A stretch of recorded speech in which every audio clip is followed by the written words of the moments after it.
I think it's just going to get weirder and weirder and weirder, and finally it's going to be so weird that people are going to have to talk about how weird it is. Welcome back to Forbidden Knowledge News. I'm your host, Chris Matthew. Today my guest is Duane Hayes. Got some great upcoming guests: Chance Garton, Joseph Phipps, Adam Swart, and more. We are booking guests for May. If you have suggestions or you'd like to be a guest, email me, forbiddenknowledgenews@gmail.com. Today I want to welcome back to the show Duane Hayes. He is a researcher and founder of the History of Propaganda. Duane, welcome back. How you doing? I'm doing fantastic, Chris. Thanks for having me on.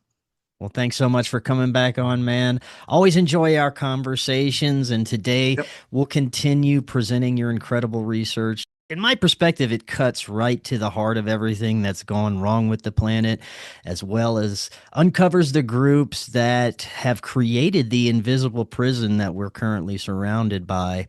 Some of the most dangerous information for the ruling class's continued success, I would believe. So very important to get this stuff out there. Before we do, briefly remind the audience a little bit about yourself and let them know how they can find out more. Yeah, I'm a full-time farmer in the Okanagan Valley, Kelowna, in Canada, and part-time researcher.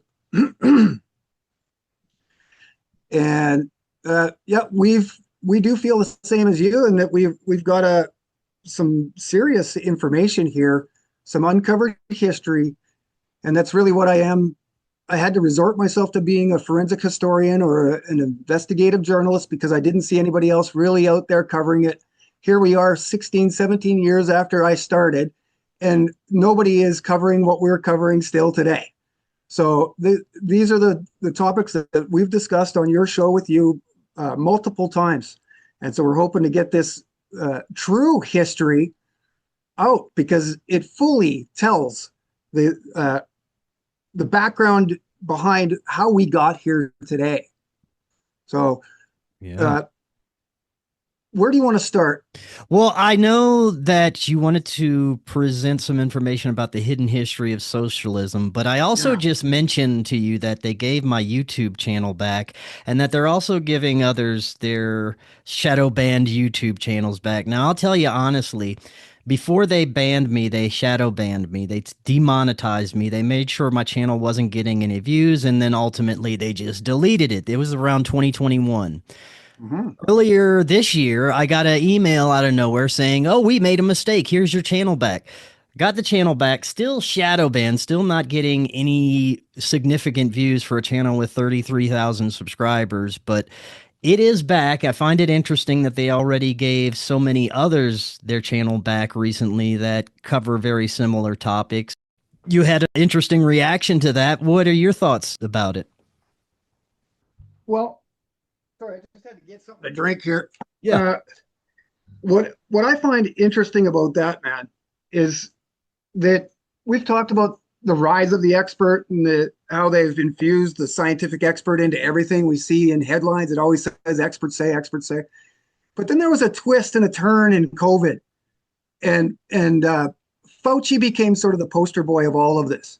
That everybody started doubting the expert, and so there was a 2022 Walter Lippmann colloquium that took place at Columbia School of Journalism.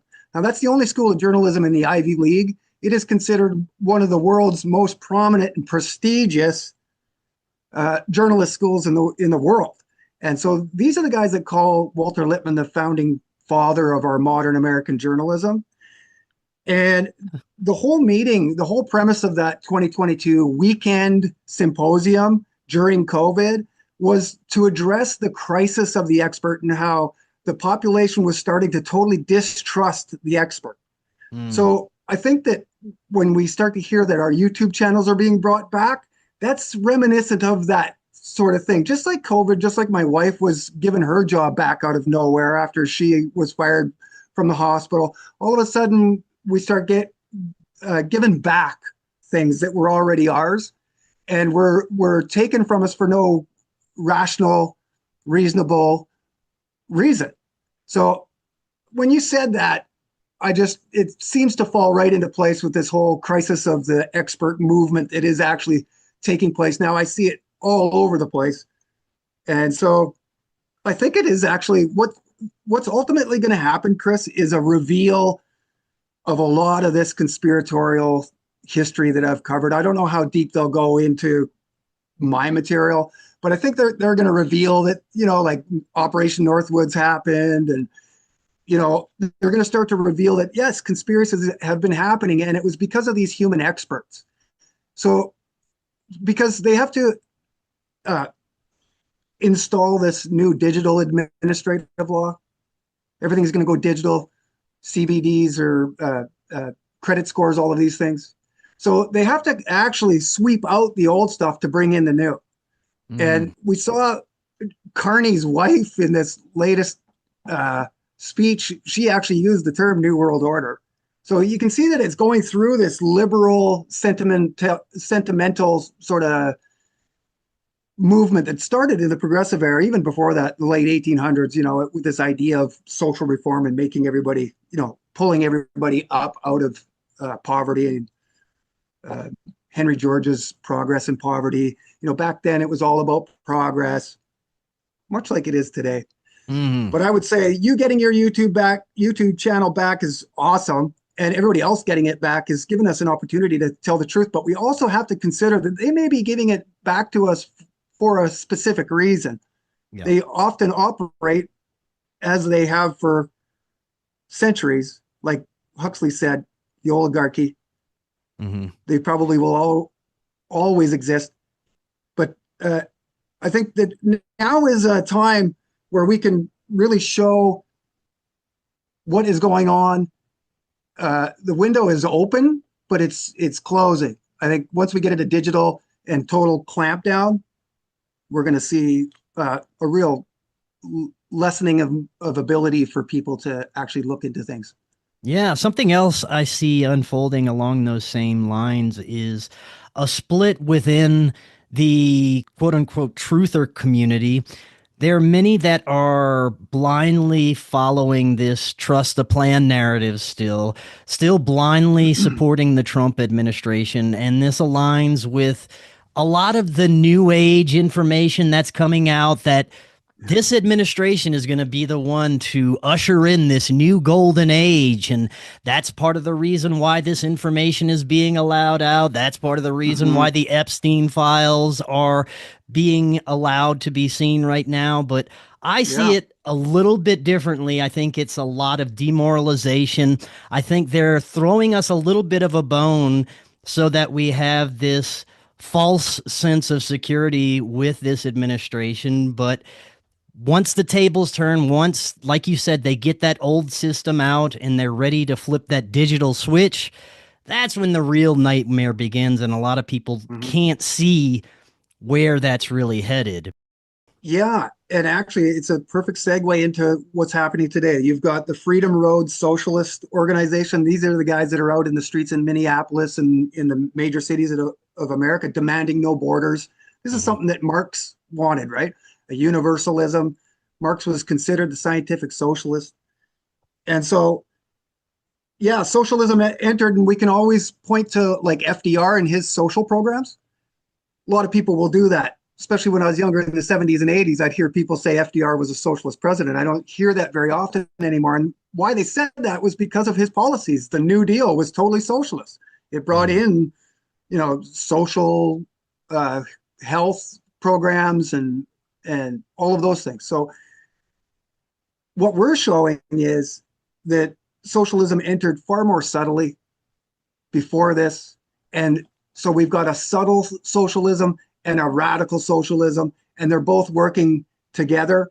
And it has been successful for 130 years now, almost exactly, because, the American Fabian League was founded in Boston in 1895, and the American Fabian magazine was founded the year after. So I'm going to, if I can. Yeah, you're good. I just want to show you, because this will help people really understand. So you should be looking at American Fabian magazine. Yeah. with Yeah. William Morris on the cover. Okay, see the date on that? Boston, Massachusetts, February 1895. Yeah. Now that is Socialism magazine circulating in Boston before the turn of the century. Wow. And what is that but Fabian socialism? It's an ethical socialism. These are the guys that actually put everything into administrative law.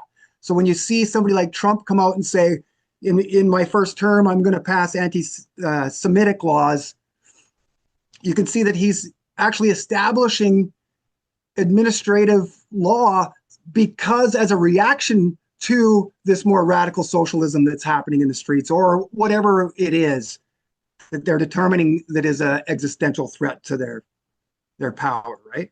So in the third or fourth page of this, we've got this. And it talks about how they infiltrated England, and it was easier because their constitution wasn't as, I don't want to say powerful, but as believed in as in America. So you can see there, it says, we call our paper the American Fabian because our politics must in a measure differ from those of the English Fabians. England and America are alike in some things. In some things, they are utterly unalike. England's constitution readily admits of constant, although gradual, that's the key word here because that's the Fabian way. They gradually modify. But in America, the American Constitution doesn't readily admit such change. So England can thus move into socialism almost imperceptibly. Our Constitution, meaning the American U.S. Constitution, being largely individualistic. Okay, they were empowering the classic liberal, must be changed to admit socialism. And each change necessitates a political crisis. So if they want to move society forward, they need to create a crisis. This is what they're admitting in their first ever, page 6 of their first ever magazine that ever was published in America. Here we are 130 years later. We've got Freedom Road Socialist Organization out there destroying cities, and we've seen it for the last 15, 20 years. This has been going on. Yeah. And so this means the raising of new great issues. So there's always got to be new great issues. In England, political advance comes through 100 little changes. We have to break with the past where England can slowly modify. As the result, the progressive policy of the English Fabian Society, which may work in England, though some doubt this, even among the English Fabians, will not work in America. We must face a political crisis, and to dodge this fact is simply to close one's eyes to the truth. America cannot copy England. Our paper we call the American Fabian. What political policy we do endorse is discussed in our article. And this is full-on socialism, but it's not the radical socialism. This is the ethical born out of Henri de Saint-Simon and Robert Owen of the mid-1800s, right around the same time of the Communist Manifesto. It's all sort of paralleling. You can see that socialism comes from out of nowhere, this idea.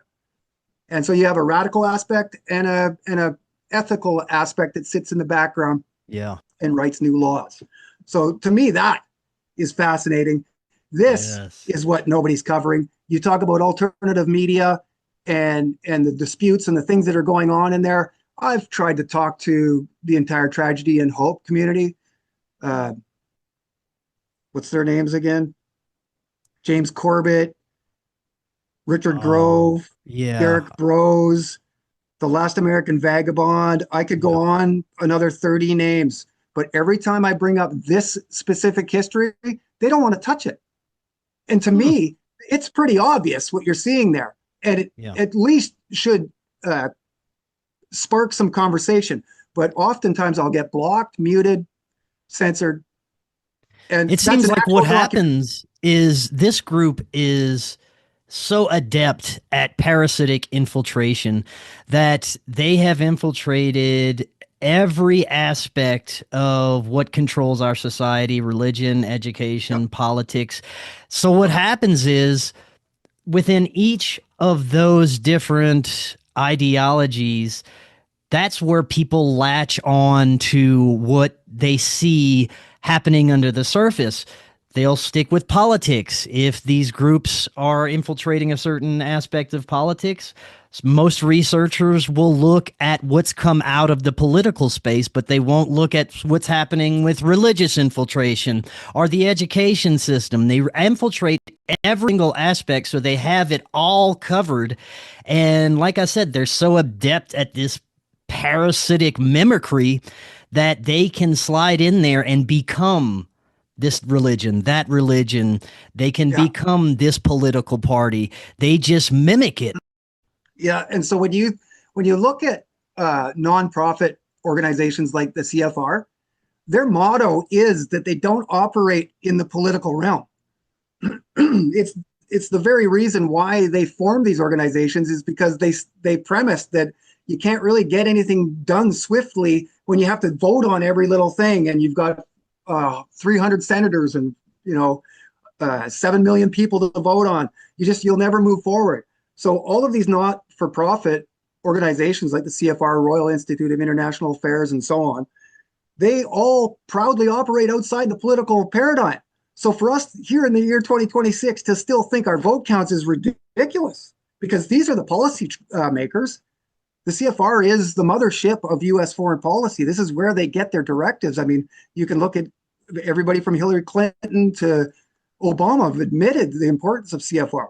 So yeah, so they permeate every aspect. And you can see in that quote, they say they have to do it quickly now, not little bits at a time. And so this coincides exactly with what Huxley and the other social engineers said, that you had to permeate every aspect of society at the same time. So this is what my new book has gone through, exactly all of the functions of society: education, intellectual, military, social, all of the 7 functions that Carol Quigley talked about in his book, Civilizations.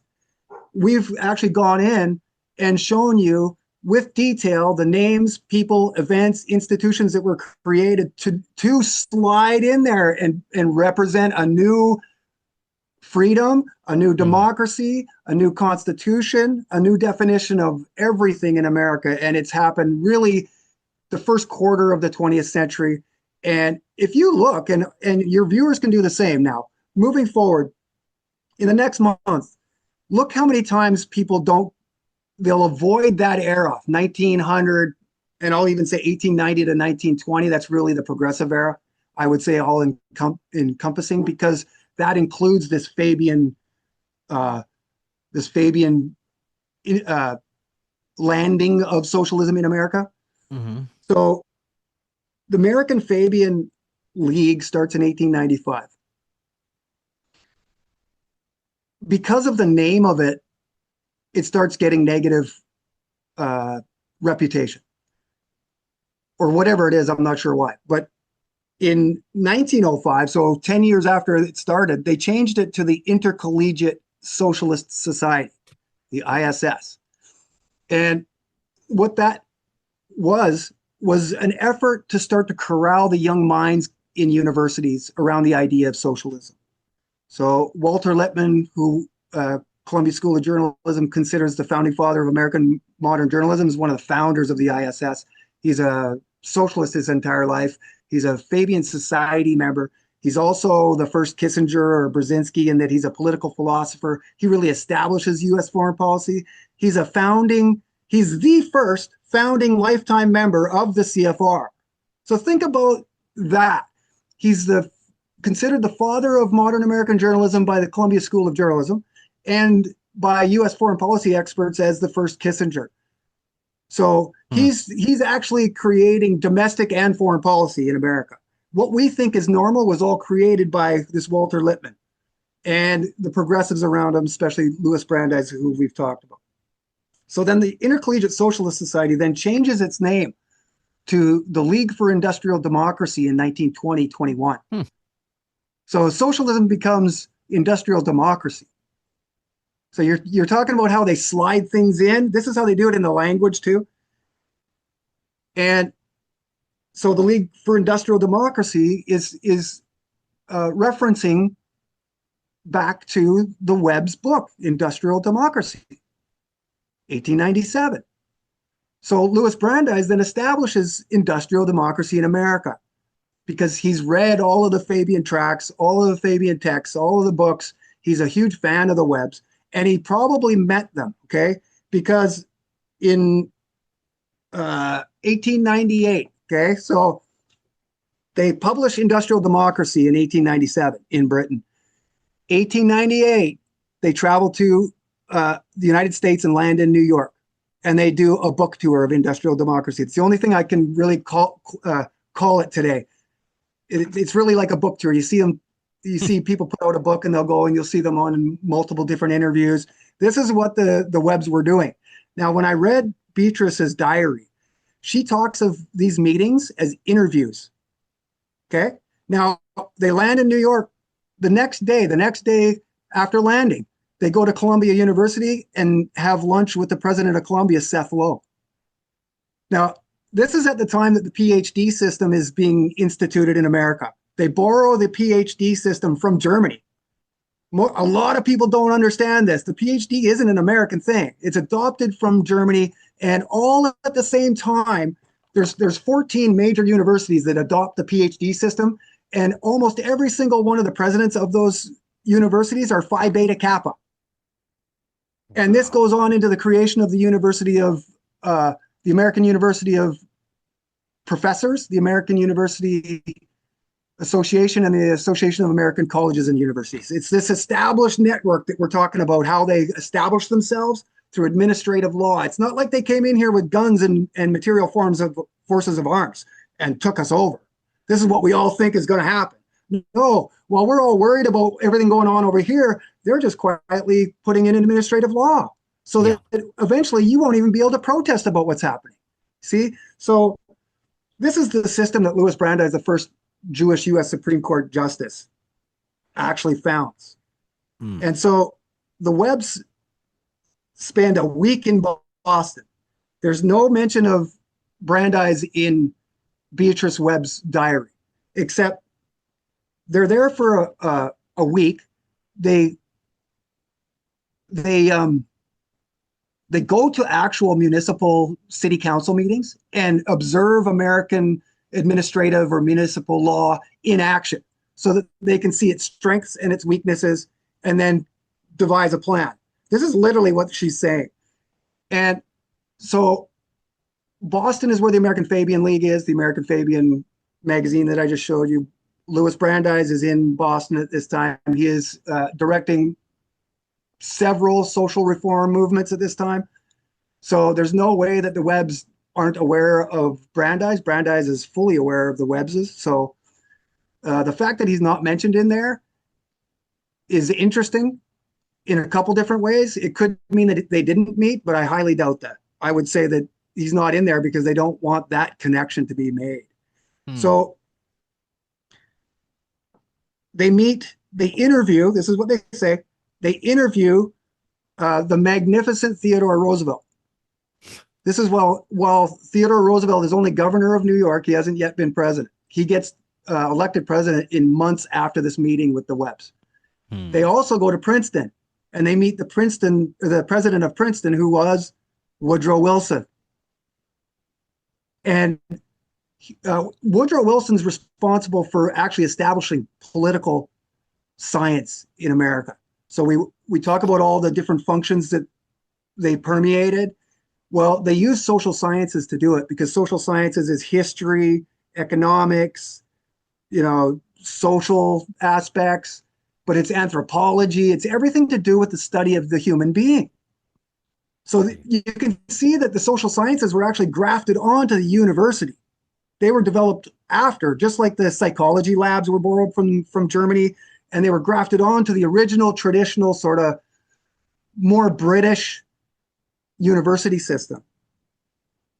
So at the same time, you've got Greenwich Village being created. They borrow this bohemianism. And what is Greenwich Village today but really a center for this liberal socialist progressivism?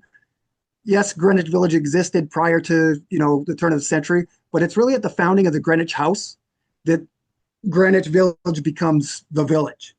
And so these are the same circle of people are here as throughout everything that I'm telling you. It's not disparate groups communicating. It's the same groups. They're all 0 degrees separated from each other. So you talk about W.D.P. Bliss, B-L-I-S-S. He's the founder of the American Fabian League. But you also have the Pittsburgh Survey. This is another social reform group that's like Jane Addams's Hull House in Chicago. They're all pushing social reform, but they're all socialists hiding under a progressive banner. And so we still see that today.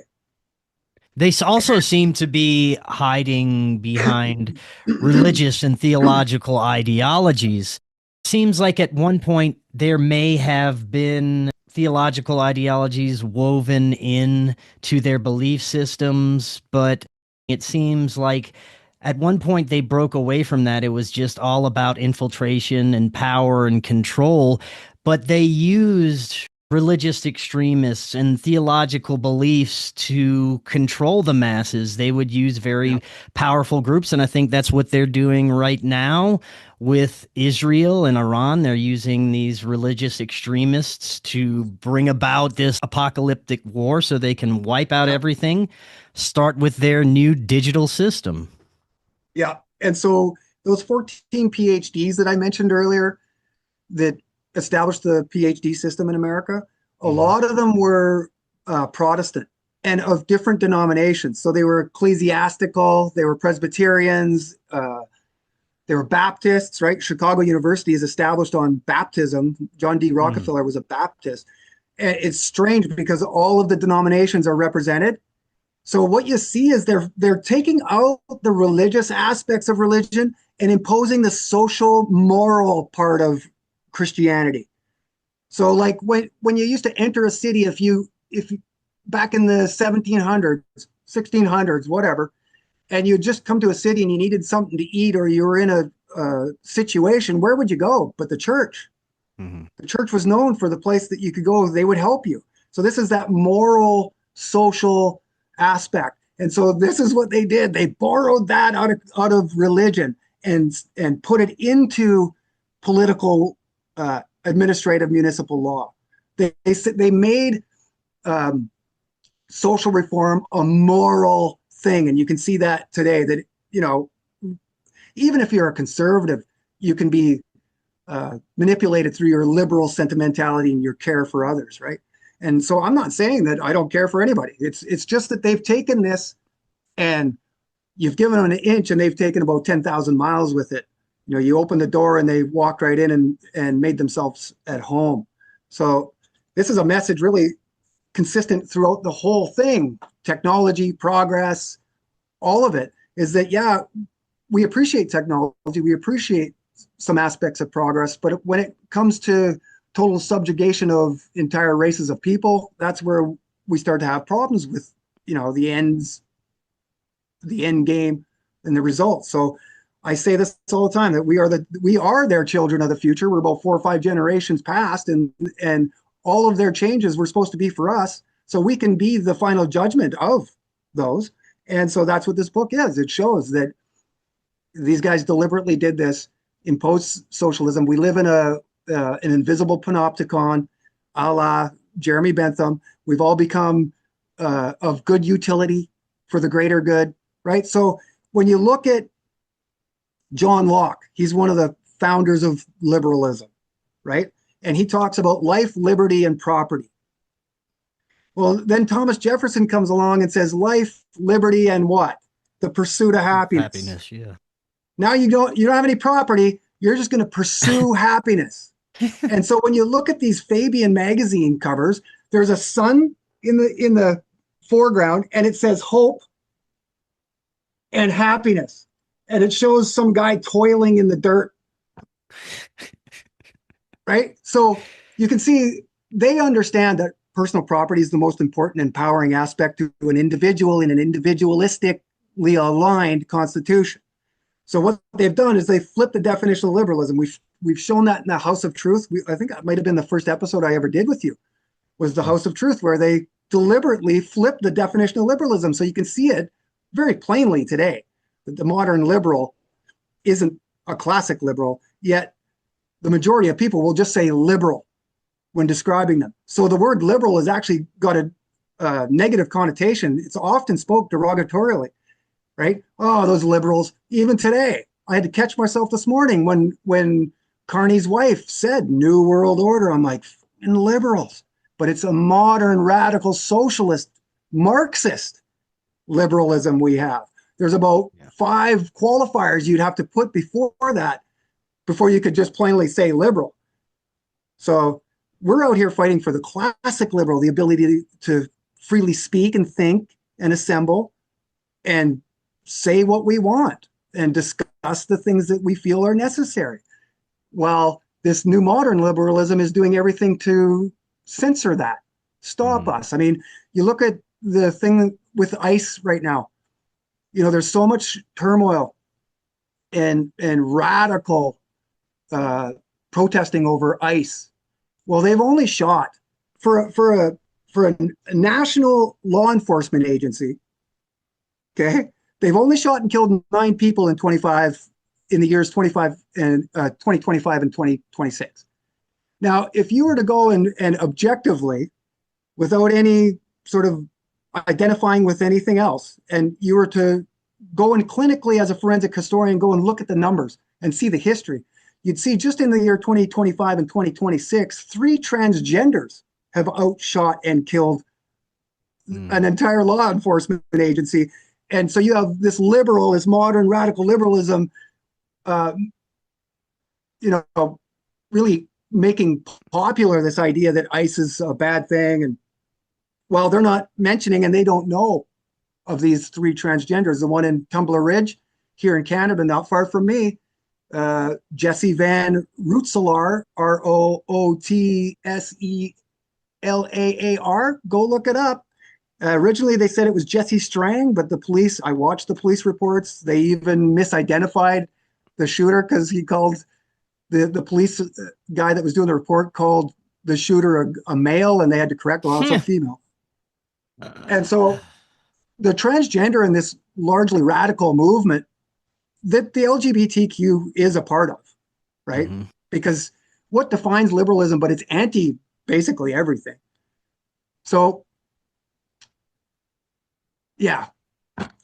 There are no genuine issues when it comes to what is being pushed forward and supported by the parasitic ruling class. All of these issues like trans or abortion or whatever gets the president elected that year, these people care nothing about. It's only used to separate and control everyone else.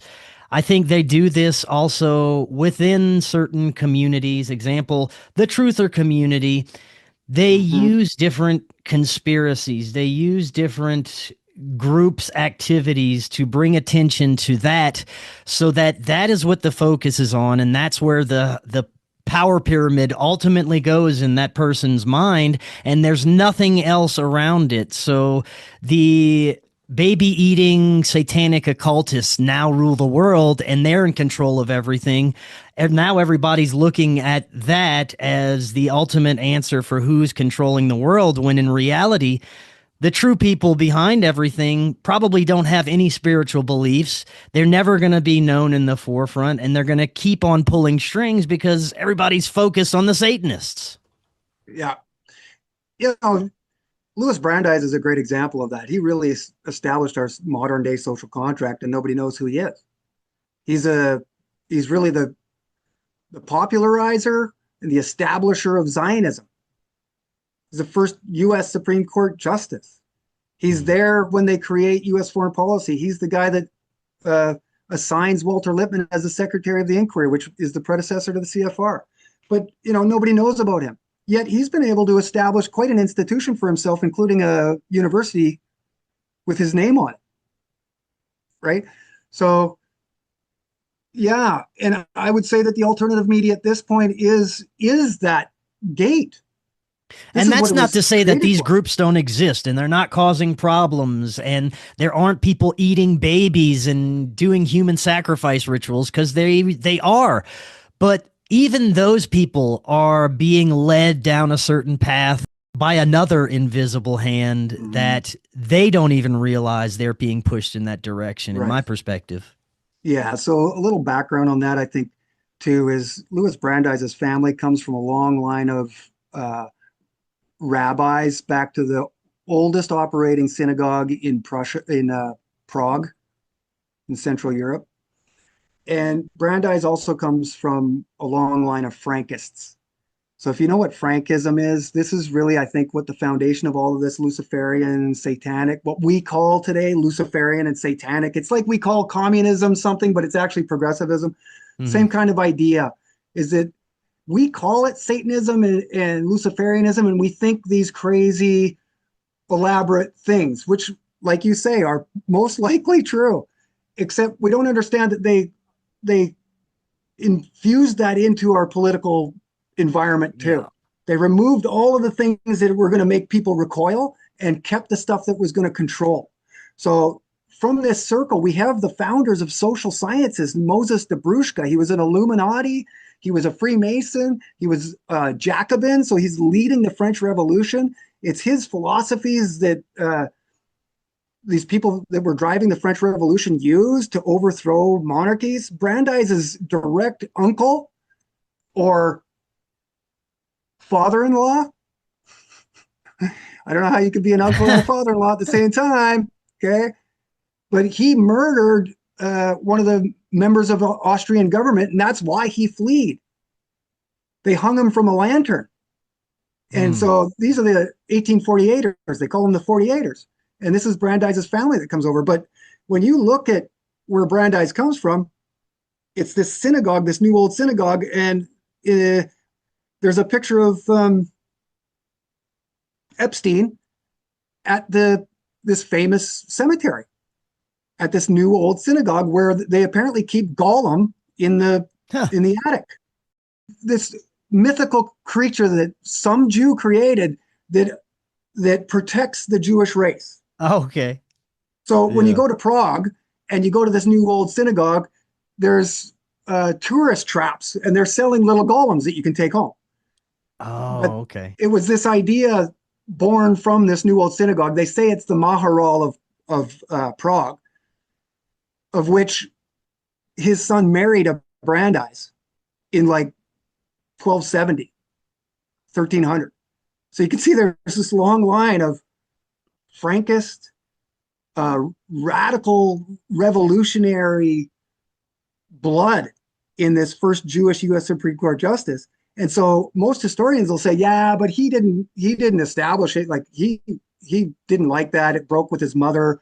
He was never introduced to that. But what I'm telling you is, and what the history shows is that Brandeis never let it go. He just secularized it. He made it able to be put into normal society. And so how did he do that? Through administration and regulation. Okay. Louis Brandeis is considered a prophet of regulation. There he is right there. Yeah. And the next guy down is his law clerk, James M. Landis, who creates the Securities Commission under FDR. So you can see that there's this directly connected, easily discernible line through progressivism that connects to everything today, that shows, that explains why everybody's so radical, why they don't understand things, because Walter Lippmann created a pseudo environment. This is what he talks about in Public Opinion. He opens it in Plato's cave, right? Where there's slaves chained to a wall, and they believe that the shadows that are being cast upon the walls is reality, not the fact that they're slaves chained to a wall. So it seems like the time period from 1890 to World War II was extremely important in establishing these systems. But when we look at modern conspiracy research, now they have people looking at things like Tartaria and mud flood, and the belief that there had to be a massive reset in order for them to establish these things. I'm not so sure about that. It seems like they can easily establish a brand new system in a very short amount of time just by infiltrating, just like we said earlier. But what are your thoughts on that? Do you think they had to reset the entire planet in order to achieve this? I think there's something to that. I think once again, people take liberties as to what the definition of all that means. I know that a lot of cities changed their names in that period of time. I don't have any evidence of a mud flood. I'm aware of Tartaria. I haven't gone in to verify and vet that, but we're living in that environment right now where they can just quickly switch things. They're doing it right now. They called it a new world order. Carney actually, in his Davos speech, he said the last sentence in Marx's Communist Manifesto. It's important because when your leader of Canada comes out at Davos and the first thing that comes out of his mouth is "working men of all countries unite." If you don't have this book, Communist Manifesto, go get it. You can probably get it for like 5 cents. There's about, every time I go to book sales, there's a million of these. So working men of all countries unite. And this is what Carney said. And he said that that era is over. So I'm still in the works of trying to figure out what that means, but he's obviously pushing away scientific socialism of Marx, or the radical aspect. To what depth that entails, I don't know. But here we are 2 months after he's done that speech, and here's his wife throwing out the term New World Order, saying that Canada is going to be one of the primary countries in shaping a new world order. And when she said it, the jeers, half cheers, half astonished crowd, they didn't know what to really make of it. And she just stood back like she knew that was her moment. Like she'd been already coached in her understanding, because she's not writing any of this. We know that none of these people write any of this. And this also speaks to this behind the scenes power, right? So for us to believe so much of what's going on today, we have to actually ignore a lot, right? That most people on television are scripted. Anytime we see or the authorities that we listen to and that we trust, they're reading from a piece of paper that they didn't write. And yet we don't ask who wrote that. Where did that come from? And so really largely here, I don't even think many people voted for Carney, but there he is, because the global elite need him there. And I think he was a far better match for Trump in bringing this tech native America together. You know, we talked about the League for Industrial Democracy in 1921 changing its name. Well, guess who was there at that exact time with these people but Howard Scott, the founder of the technocracy movement. The Bureau of Industrial Audit turns into the Bureau of Industrial Research. And it's around Robert Grosvenor Valentine, the founder of House of Truth, that the first meetings happen at the New Republic. The New Republic is founded by these same guys, Walter Lippmann, Herbert Crowley, Felix Frankfurter, Louis Brandeis. And so the first meetings ever of the technocracy movement are happening here, 1920. This is a direct link that it took me a while to find. It's fully established. I'm on granite ground. You cannot move me. That is an absolute truth, that Howard Scott intermingled with early American progressives, the same group that I'm talking about, in creating the technocracy movement, because it's about scientific governance. Whether you're communist, a fascist, a progressive, or whatever it is, we see them all unite around the idea of scientific governance. So when we look at the Principles of Scientific Management book by Frederick Winslow Taylor, 1911, this is the book that was shared with Mao, that inspired the New Culture movement in China. Mao was working at the Yale Library. And what was the Yale Library but the very first modern university to come into China with Western thought? So we're talking about John Locke, but we're also talking about Herbert Spencer, Darwin, and all of these Western thinkers. Chinese didn't want any of that thinking in there. So what happened was Mao got radicalized, and like they did here with Christianity, they pushed out Confucianism and all of the Chinese traditions to create this entering wedge. This is what Walter Lippmann calls it. And what we're discussing today is how they slide in there and morph and shape change and become something different under different labels. And you got to be paying attention because it changes often. I wanted to ask you, your thoughts on why you think a lot of the information is being released right now, specifically Epstein files.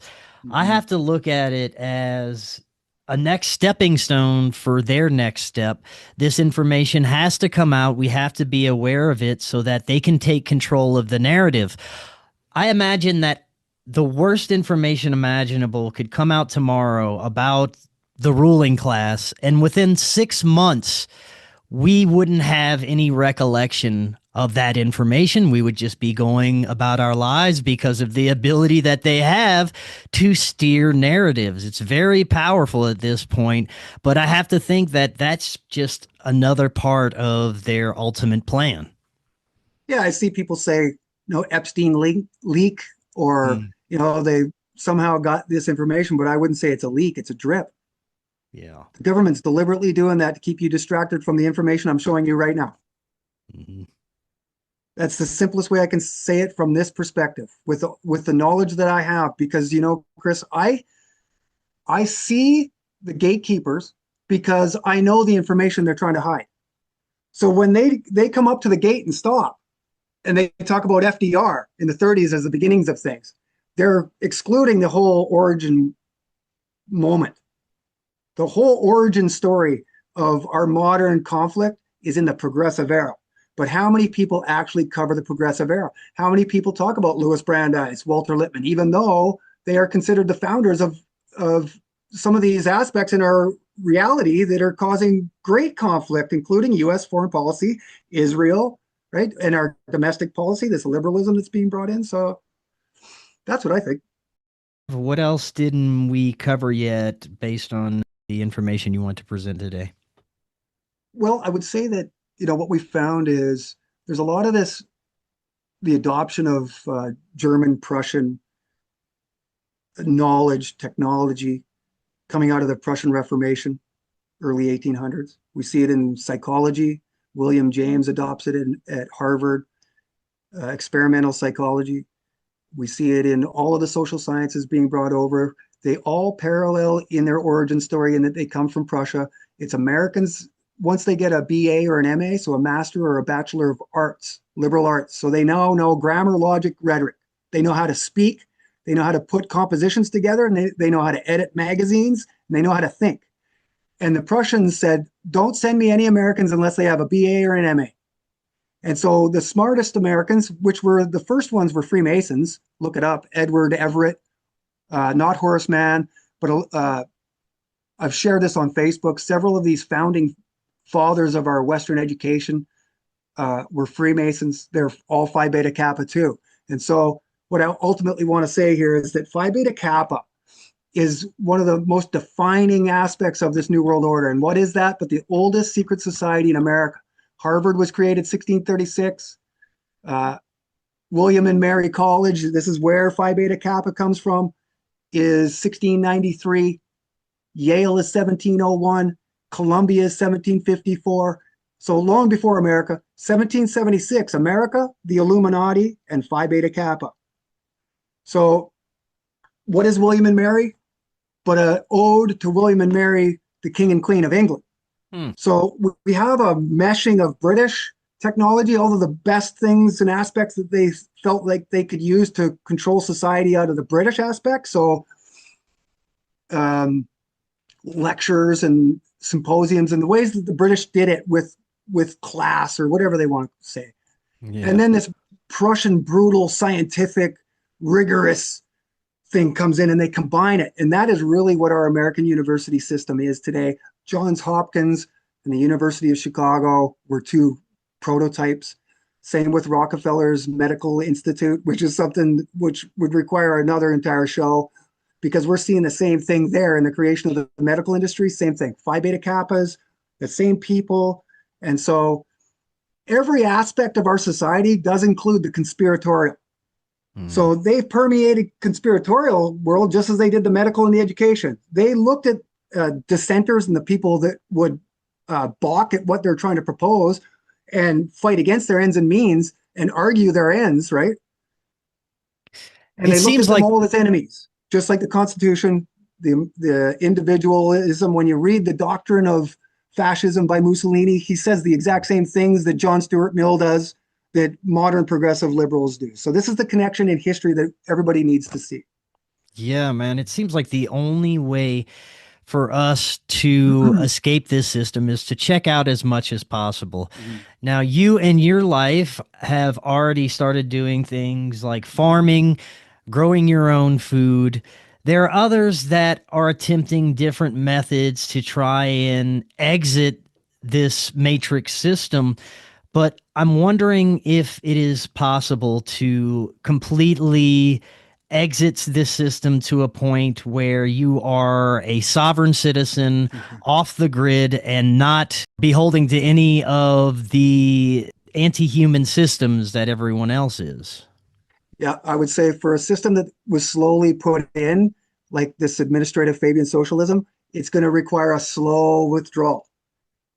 Yeah. We couldn't radically just go and form our own society, because we would need an electrical grid that connects to the establishment. And so I would remind people of Ruby Ridge.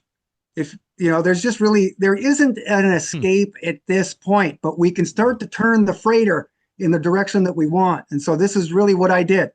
By establishing our farm, we created our own market. I have my own prices that I charge. I'm not affected by tariffs or anything else. So in that way, I've done about as much as I can to experience freedom in the way that it's meant to. But still, I would say nearly impossible to go out and build a homestead out there and be self-sustainable and not have the government come and give you a problem. I would say that that's probably highly unlikely, although we see Curtis Stone here in BC, not far from me, has built his homestead out in the middle of nowhere. He's using solar panels, and he built his own little self-sustainable environment. So it is possible. He had money because he's a YouTube content creator, and he has 500,000 viewers, and he sold a book. So he had income enough to get out. And so maybe I would say, like my buddy Andy Gerard says, you got to go within to get out now. You have to see what your own roles are. You have to see where you're actually perpetuating this sick system and start to redefine goals in your life. Is money the end all? Is social acceptance the end all? Or is living a sustainable life with meaning and purpose really where we're supposed to be? And I'll tell you from experience, having a meaning and purpose is the only thing that matters, because you're never going to truly find what they say is happiness. That's it, 100%. Now, I know you have a book that is going to be coming out very soon, right? Yeah, it's all in a folder here. And I'm sending it off to a friend here pretty quick because we're in the final drafts. And we're going to try to get this published as fast as possible.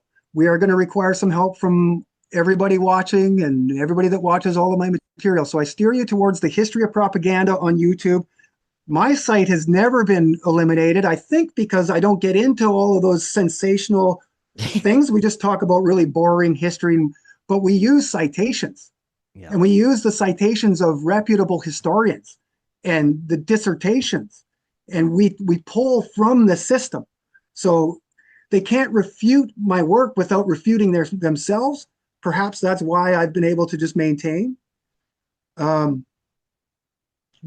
you can find me there at the History of Propaganda.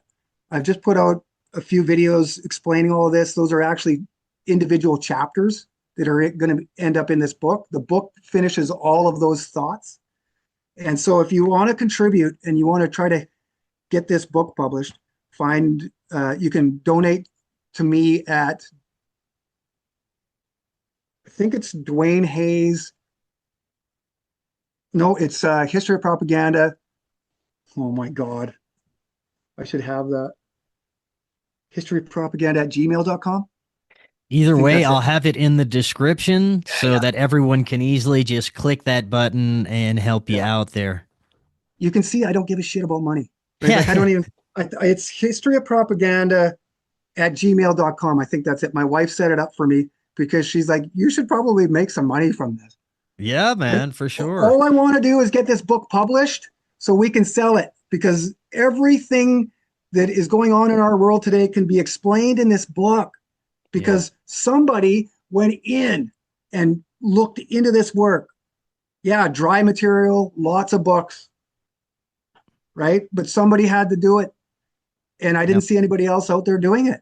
Nobody else is talking about Louis Brandeis. Walter That's Lippmann. probably why it's not censored like the other sensational stuff. It's because it's pretty in-depth, and you have to have a good background and understanding of some of this stuff in order to understand the deeper aspects of it. But you've done such a great job presenting it, and hopefully my audience will have that background now and a better understanding of everything. So definitely go help him out so he can get that book out there. Duane, thank you so much. Yes, man.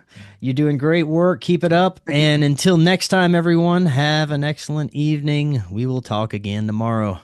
Thank you. Hello, friends. I am so excited to tell you about Independent Media Token. Independent Media Token is a brand new way to show your support for independent media without having to donate a dime.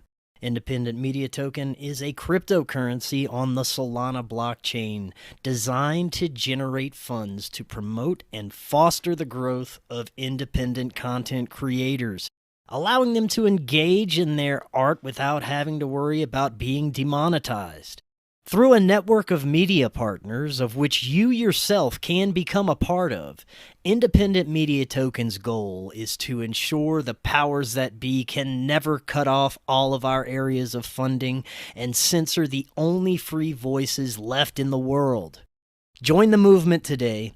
You can pick up Independent Media Token using Phantom Wallet or the Solana wallet of your choice, where you can easily swap your Solana for IMT. Grab some IMT today, and remember to always know your team. To learn more, visit independentmediatoken.com or use the link right in the description. Are you and your family prepared for an emergency? Maybe the fake alien invasion? Now is the time to prepare yourself and your family for any event. Check out Prep Starts Now. Their mission is to provide high-quality preparedness products that empower individuals and families to be ready for any situation. They're committed to delivering reliable, trusted gear to ensure your safety, security, and peace of mind in times of need. Their product selection is carefully curated to provide you with the essential gear you need to stay prepared. From emergency kits to tactical tools, every item is chosen for its reliability and practicality. Prep Starts Now understands the importance of family, and their goal is to equip you with everything you need to build a solid plan for your family's preparedness. In today's ever-changing world, being prepared is more important than ever, and Prep Starts Now is here to help you and your family stay ready with quality products and practical guidance. Use the link in the description and get 15% off your order. Watch Doors of Perception now on Amazon Prime. We live in an incredible age of information. More and more, we're discovering that we've been lied to and misled about much of our human history. Cory Hughes is providing profound revelations about World War I, World War II, the JFK assassination, Martin Luther King's assassination, and much, much more on his new Substack, Bloody History. Subscribe now for as little as $5 monthly. Just click that link right in the description to get started now and learn about our true history. Hello, friends. If you're looking to start your therapeutic microdosing journey, but don't know where to start, especially when looking for the highest quality ingredients, including nootropics, and what you'd expect from a true microdose capsule, check out our friends at Brainsupreme. They offer the absolute highest quality ingredients so you can start your microdosing journey knowing that you're getting top-notch ingredients. To find out more, visit their website using that link right in the description, and you can get 15% off your entire order. Watch Doors of Perception now on Amazon.